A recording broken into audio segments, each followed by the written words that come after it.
Welcome to Toffee TV. It is the Everton News Daily on the day Everton sacked another manager. Frank Lampard has left his post. There was a non-announcement at 3 o'clock. As I am recording this, Everton still have not announced it. That might have changed by the time this video actually comes out. It seems like the press were briefed around 3 o'clock with all major outlets releasing the news that Frank Lampard had been sacked. And as I said, we're still waiting for official confirmation from the club. That may come once, all the I's are dotted and all the T's are crossed. But it is out there. Ultimately, if you've sacked the manager, just tell everybody. Because us fans have been waiting on this decision. Again, an inept failure from the football club again to communicate with its own fan base. Obviously, the sacking came after Everton's 2-0 defeat on Saturday to West Ham United. Another poor result with Everton looking like they couldn't fight their way out of a wet paper bag. And listen, some people liked Frank Lampard, but let's be honest, his record was absolutely atrocious as the manager of Everton Football Club. Probably the worst record of any Everton manager of all time. That's something that Frank Lampard will have to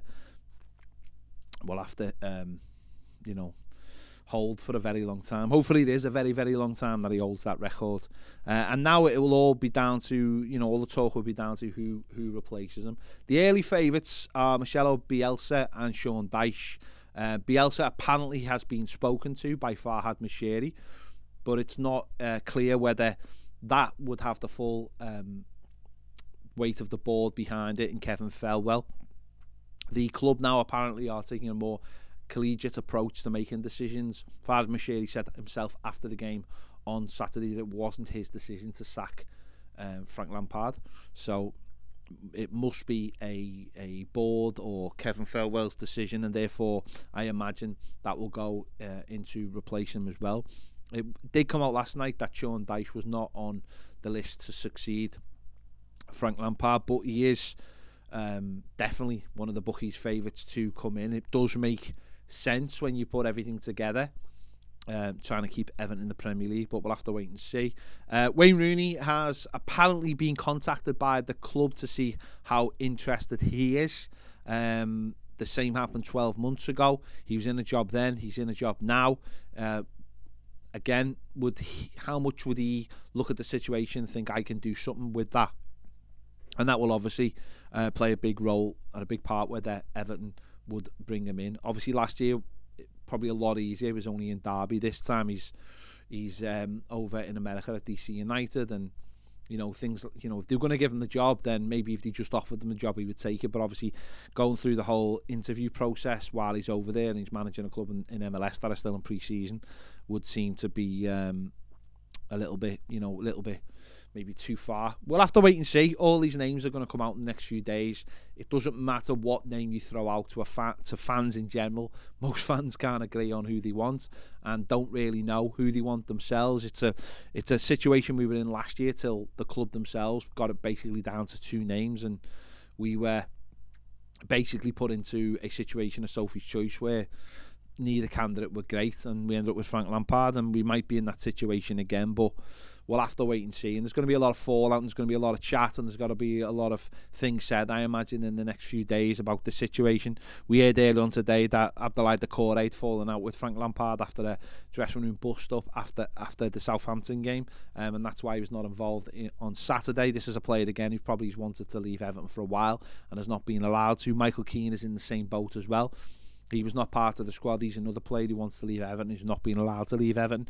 And these situations were starting to grow. Anthony Gordon today's been linked with a move to Chelsea and Newcastle United. He didn't come off the bench on Saturday, and there is talk that he didn't even want to travel to West Ham on Saturday either, because of the situation, because of everything that's gone on. It's become quite clear on Anthony Gordon's front that he does, or he's certainly interested in opportunities elsewhere, and why wouldn't you? He's a young lad, and he clearly thinks he's got the talent and to prove himself at the top level, even though he hasn't proved it quite at Everton. So there's going to be so much fallout from this. Apparently, Frank Lampard himself is really, really disappointed with the situation, and you can understand why to a point. He hasn't really been given the money or the tools, certainly so far this window either. Ironically, Dan Schumer is set to come in. He was looking like he was gonna be confirmed today. That might happen tomorrow now. With even talk that he said he wouldn't sign until he knew who was on the list to be the next manager. I don't know why that would matter, considering he's not going to be staying at Everton, it would seem, after this season, and it is just a loan. It's just another crazy situation at Everton, which is a making of their own. And yeah, the situation, we saw the scenes on Saturday. Fans made their feelings known once again with the banners, and nothing I don't think is ever going to change at this club till things are changed at the top of this club. So that doesn't seem like it's going to happen soon, and we're going to have to continue with this situation and see if we can bring someone in who can bring in a couple of signings in the last week or so of the transfer window and start picking up points. But luckily for Everton, they haven't got a game on Saturday. They play obviously Arsenal a week on Saturday. Easy game. So they've got a few days maybe to get this situation sorted out. But once again, Everton find themselves without a manager in January, looking towards the transfer window closing, and it's just a joke. It really is a joke. Everything that people have said about the club and the board, they prove on a daily basis. They can't even come out and say they've got this situation under control, because they haven't even put out an official statement about the situation. So there you go. Let us know your thoughts in the comments. Make sure to give this video a like and subscribe if you haven't already. Earlier on today, we were live straight after the news was announced, and Alan Stubbs, ex-Everton captain Alan Stubbs, joined us in the studio. Make sure you check that video out. It's on YouTube as we speak. We'll be live tomorrow from 1:30 with more reaction and speculation about what is going to happen with the Everton managerial situation. And you never know. By then, they might have confirmed Frank Lampard is no longer the Everton manager. There you go. Thanks for watching. If you want more great content as well, make sure to check out Toffee TV Premiere. The link is in the description, and it will be on the screen in a moment. See you later.